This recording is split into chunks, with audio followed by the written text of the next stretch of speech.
আসসালামু আলাইকুম। এগুলো হচ্ছে আমাদের আজকের সংরক্ষিত ডিম।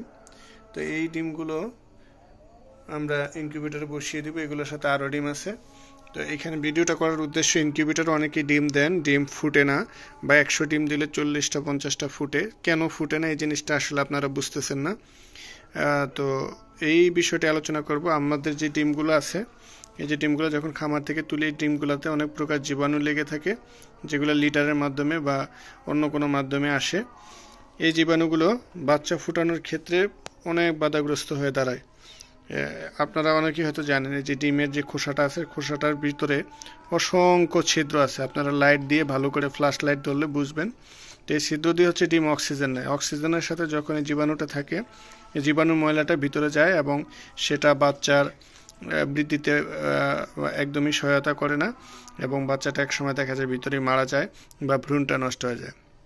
তো এখন এইটা কিভাবে প্রতিরোধ করবেন সেই বিষয়টা দেখাবো।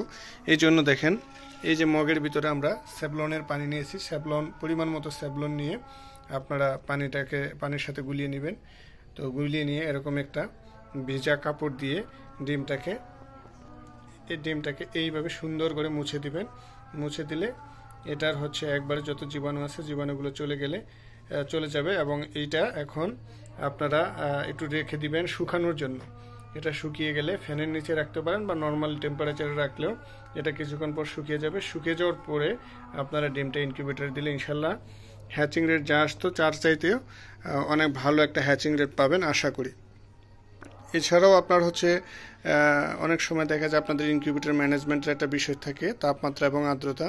দুইটার ম্যানেজমেন্ট যদি আপনারা অনেক ভালোভাবে করতে পারেন, ভালো একটা রেজাল্ট পাবেন আশা করি। তো আরাফ এগ্রোর সাথেই থাকবেন। আর আমাদের কাছ থেকে যদি আপনারা বাচ্চা নিতে চান, আমাদেরকে কল করবেন 019312161116 এই নাম্বারে। এছাড়া আমাদেরকে ইনবক্স করতে পারেন। আরেকটা বিষয় আপনাদেরকে দেখাচ্ছি, আমাদের যে টাইগার মুরগির ডিমগুলো আছে, এগুলোর সাইজ কিন্তু অনেক বড় ডিমের সাইজ। এই দেখেন, ডিমের সাইজগুলো অনেক বড়। আর অনেকেই প্রশ্ন করেন যে ডিমের উপরে যে নাম্বারগুলো রয়েছে এগুলো কিসের। এগুলো আসলে আমরা এটা সংকেত দিয়ে রাখি, যে কোনটা কত দিনের ডিম, এইগুলো আর কি, কোনটা কোন মুরগির ডিম, এগুলো আমরা একটু দেখার জন্য। অনেক সময় ডিম মিসিং হয়, তাহলে এগুলো আমরা শনাক্ত করতে পারি যে কোনটা কোন শেডের ডিম, কোন শেডের ডিমগুলো বেশি নষ্ট হচ্ছে, কোনটাতে প্রোডাকশন বেশি, কোনটাতে কম, এগুলো শনাক্ত করতে পারি। আর হচ্ছে আমাদের কাছ থেকে পাবেন 1 দিন বয়স থেকে শুরু করে 4 মাস রানিং ডিম পাড়া মুরগি পর্যন্ত টাইগারের সকল প্রকারের বাচ্চা অ্যাভেলেবেল পাবেন সব সময়। বাচ্চা নিতে আপনারা হচ্ছে আমাদের দেয়া নাম্বারে যোগাযোগ করতে পারেন, অথবা আমাদেরকে ইনবক্স করতে পারেন। ধন্যবাদ ভিডিওটি দেখার জন্য। আসসালামু আলাইকুম।